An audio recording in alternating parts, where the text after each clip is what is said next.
going to be going over 3 likes and dislikes for each spec, as well as a overall like and overall dislike for the class as a whole. So again, I'm looking at Warlock as a whole. Just kind of a very quick summary, quick introduction. If you want a more detailed look at Warlock, you can look at my 3 videos that I have up on my channel already. Again, on Demonology, Affliction, and Destruction. There'll be links for those down below in the description. But again, I'm just going to talk about likes and dislikes with the spec. So first things first, let's talk a bit about likes. So I'm going to start off with Demonology here. So in Demonology, the thing that I like the most would have to be the fact that it really does the pet fantasy right. So I'm actually playing it right now, and I was really kind of comparing it and thinking about it in reference to BM, and this just does, I think, this kind of like pet playstyle so much better than what BM does. It feels so much more engaging, so much more enjoyable, and you really do see that it feels more engaging than BM, even though the same result ends up where about 75-80% of your damage comes from your pets. It's kind of okay. Next would be the ability to have either a passive or a active playstyle. Again, there are definitely talent layouts that would lead to it being either a very passive or very active playstyle. And I really do enjoy that. I really do enjoy the fact that when you look at your choices here, that it could be possible to take a more passive if you want less abilities. Again, From the Shadows instead of Vile Fiend, for example, or Demonic Calling instead of Power Siphon. So you could choose to go for a more passive route if you would like, or if you want the more buttons, you can have more buttons. That's absolutely fine. The third thing and final thing that I think that I like about Demonology would have to be the overall reactionary gameplay, especially again in like a Mythic Plus or rating type environment. It really is a very reactionary gameplay style, which I do enjoy a lot. And it's really the sense of, again, of like things happen and you're kind of reacting to them at all times, right? Your cooldowns are being used at specific times to extend the duration of your demons. Again, you have the procs that happen for your demon bolts every once in a while. Again, you have the ability to sacrifice all of your imps for AoE damage, right? It's very much a case where stuff happens and you're reacting to it. And again, that in general to me just feels very, very, very enticing here.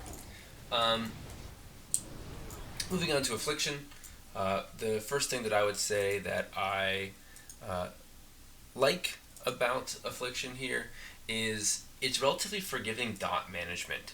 So Affliction, with the pandemic ability to kind of refresh abilities early, even though you have like 5-ish dots in some builds, I never found that to be overburdening, right? It was kind of forgiving. You could refresh them at different rates and still maximize your damage, and I didn't find it to be punishing in a way that someone who's played Shadow Priest in the past has found it to be, where Shadow Priest gameplay, while not complete dot management, was still one where you really were punished, and it's nice to see a spec that seems to be a bit more forgiving while maintaining that kind of dot relationship. You don't feel as horrible if you mess up or let your dots fall off. The next thing is just the ability Deathbolt in general. So again, I'll even kind of switch over to Affliction to show that off a little bit, but I just really like this ability. The Deathbolt ability is an ability that basically makes you kind of time out your dots and use this ability to do a bunch of damage, and you really are kind of trying to manage it in a way. You're really trying to get everything together, get all your dots up, and then Deathbolt to get these really big, long duration things. It works out really well with the Summon Dark Glare, extending the duration of your dots. And again, it gives you kind of a burst damage in a spec that's very much dot and kind of more consistent damage oriented. The last thing is what I just mentioned, that very interesting 3-minute cooldown. I love the fact this is not just a button you hit and then forget about, but it is actually something where you are planning it, right? You're not just going to pop this on pull. You actually want to get your dots out first, then hit this, and then again maybe go into something like a Death Bolt. So it's not just an ability you're going to be using off pull, using off cooldown, but an ability that you're going to be using frequently, about every 3 minutes of course, but you are going to need setup. And that kind of setup is something that I really do enjoy in gameplay because it just feels really good when you master it. Moving down the list to Destruction. There we go. Destruction has a very interesting interaction with crit. So again, if you haven't watched my video on Destruction, basically Destruction has a number of abilities, again, Chaos Bolt in particular, as well as one of their talents that basically always crits, is a 100% chance to crit, but your crit chance increases the damage. So it basically directly scales its damage off your crit chance.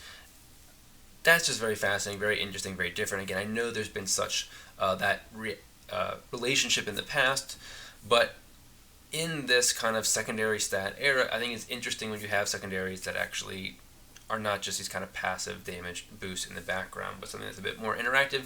And crit's normally one of those kind of passive, more boring stats, you know. Unless you have something that procs off a crit's not that interesting. But this really makes it interesting. Again, you add to that your crits also allow you to get yourself more soul shard fragments for destruction as well, and I think again it's a very interesting secondary stat.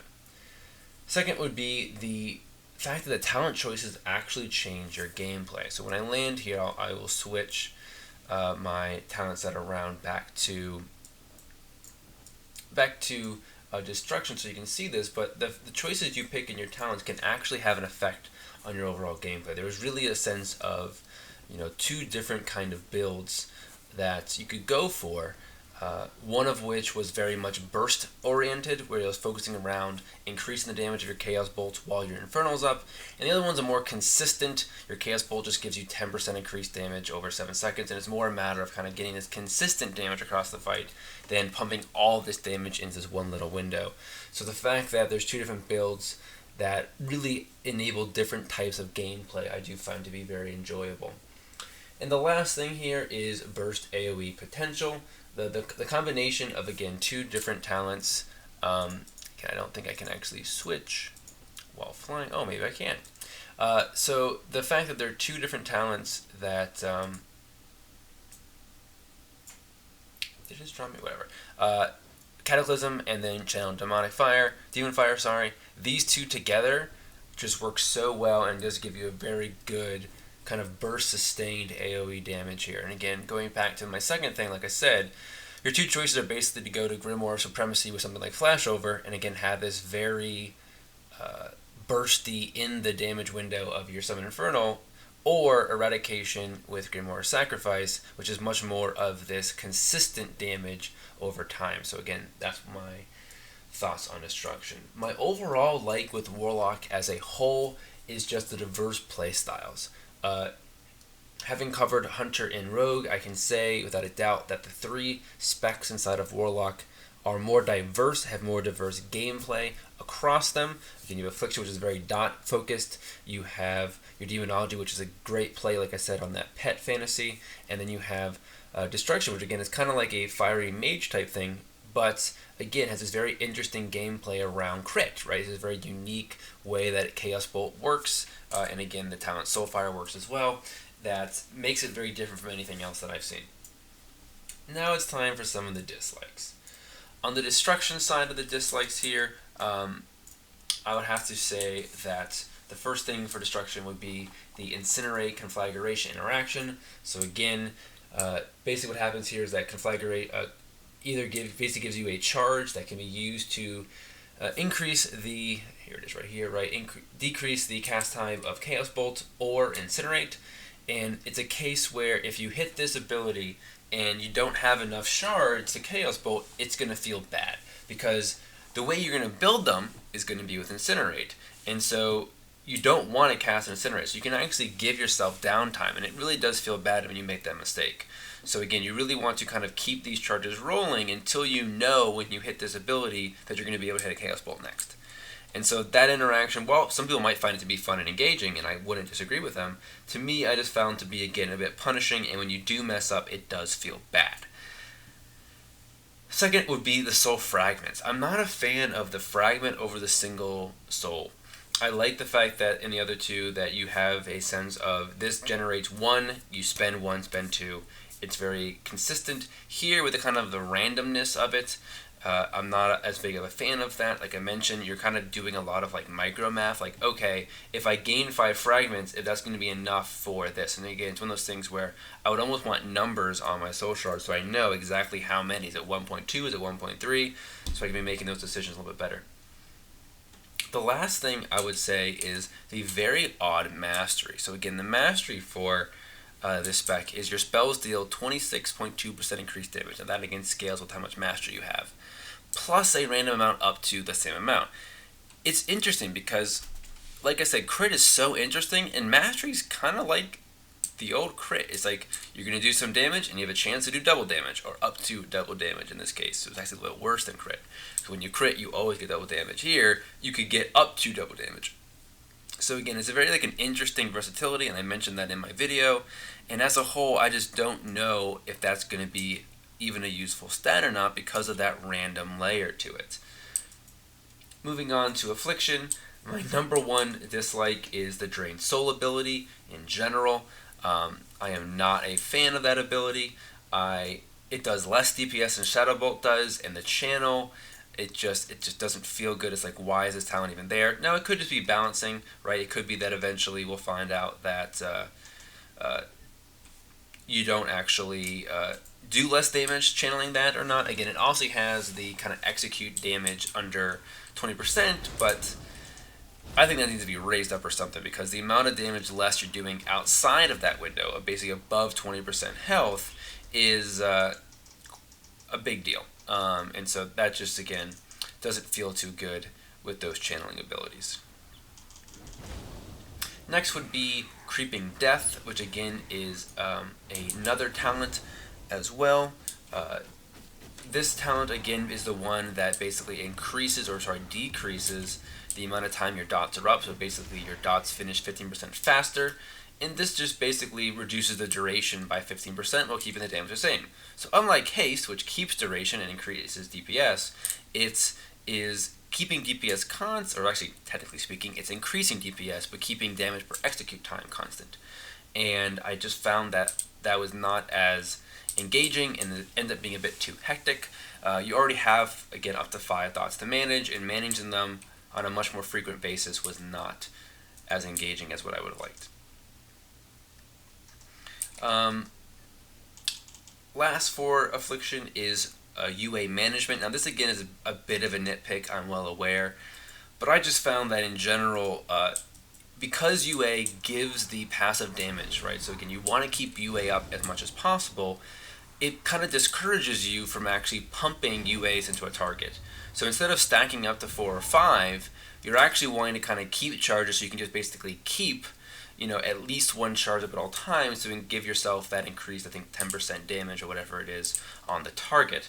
So that kind of management, I think, is counterproductive, because part of you wants to stack those up to kind of really get that burst damage out, and honestly it's a compromise, and that might be part of the gameplay that some people find engaging, is you can choose to be bursty or you can choose to play for the consistency. So again, people are going to have to kind of pick and choose that on their own. But I just found personally that, again, it seemed to be competing against itself, where UA wants me to stack up to 5 times, but also doesn't want me to stack up to 5 times. And so that ability that's kind of, contradicting itself in a way was a bit disappointing for me. Moving on to Demonology, number one dislike for Demonology is going to be the overall lack of movement. I mentioned this in my Demonology video, but Demonology's curse has always been movement. This is a class that has historically done very well on Sims, has done very well on, basically patchwork damage, but when you get it into a raid situation and pretty much every single ability that you have is casted or needs to be cast, it just falls flat on its face. And I'm really worried that what really could be a very fun spec. Again, Demonology by far on the dummy was my favorite of all the Warlock specs. I am worried, however, that that's just not going to continue to be the case once we have to worry about raid encounters and movement and stuff like that. Number two would be the lack or my general dislike for their AoE abilities. So again, I will switch now back over so we can kind of take a look what I mean by this. But in general, I just found that the abilities you got to choose from for AoE, of course, just were not that enjoyable. Again, they either cause way too much soul shard cost, or they just don't feel as engaging as something again like Destruction here, which again I think has some great AoE abilities, as well as the ability to multi-dot in Affliction. So again, pulling that up. So again, you have, Bowscore's Bombers. A lot of your AoE comes off of your Felguard. So again, something like Demonic Strength is going to be, again, a big part of your AoE damage in general. Just its Fellstorm ability, Demonic Strength being an example of that. Again, this first 15 row basically is your AoE choices for the most part here. And that's really about it. Other than that, there's not much else in the AoE. Again, you can take Doom to kind of multi-dot, but it doesn't do damage to 30 seconds. And in fact, I'm going to talk about Doom here in a second. So that kind of lack of AoE ability, I definitely think is going to be a weakness for this spec. The last thing is Doom. I just think Doom's a dumb talent, and I'm sure that it might have a history, or there might be, some point in time in history where it actually was interesting or engaging. I just don't think it's right now. The fact that it doesn't do enough damage in my mind for what it's currently being scaled at for the amount of time it takes, right? 30 seconds to do 35, 85 is just not worthwhile. Again, especially when it's competing against Power Siphon, which is just one of the best possible abilities you could ever imagine for the ability to kind of get those stacks of Demon Bolt whenever you want. Not whenever, but you get the point. On demand. Alright, so my number one overall dislike for Warlock is going to be the talent Soul Conduit. Now, Soul Conduit is a talent that exists in all three Warlock specs. Again, it is every soul shard you spend has a 15% chance to be refunded, and I just really don't like this, which is interesting for me because I'm somebody who normally likes these kind of, again, reactive gameplay. I've even talked about in Demonology of my likes how I enjoyed the reactionary gameplay. And this would seem to be something you would react to, right? You would react to the fact that you have now an extra soul shard. My issue with it was it just always felt bad. I don't know if it's the fact that you spend it and then you get it back, or the fact that a lot of your planning as far as abilities has to do with knowing how many soul shards you have. For example, Summon Vile Fiend cost a soul shard. Well, if I'm spending a soul shard on, something else, for example, right, like Hand of Gul'dan, and I don't know whether or not that's going to be there or not. So you basically have to play like you're not going to get a refund, and then when you get one, you have to, again, kind of just deal with it. And again, it might be a very nitpicky point, but I, to me, found, especially in some of the other specs, I think that Demonology actually does it quite fine. But in the two other specs, it just didn't feel good. It felt kind of clunky. And it's an instance where this proccing randomness, I think, actually went against what I would like to see for a DPS class. Normally, I like a bit of randomness in my DPS classes, because again, randomness will eventually even out for DPS, I believe. But this was a case where that randomness actually, again, kind of messed with your plans, right? If you're trying to plan ahead, plan how you're going to be spending your soul shards, well, having a random extra one might kind of mess with those plans. So that was my kind of overview, pros and cons look at Warlock. Hopefully you enjoyed this new format. Again, I'm going to continue with this format going forward for the other specs. The next spec that I'm going to be doing is Mage. So be expecting some Mage videos coming up on the channel shortly. So let me know what you think. Did you like this format? Did you like the kind of pros and cons? Do you agree with me? Again, this is very much subjective. I'm not saying in any way, shape, or form this is what everyone should agree with. But for me, these are the things that I kind of liked and disliked. What do you like and dislike about the Warlock spec? What's your number one like, number one dislike? Let me know down there in the comments. I would love to hear, get a good conversation going. Thank you very much for watching and engaging with me in this video. If you like this kind of content, please go ahead and subscribe. And again, I will see you in the next video.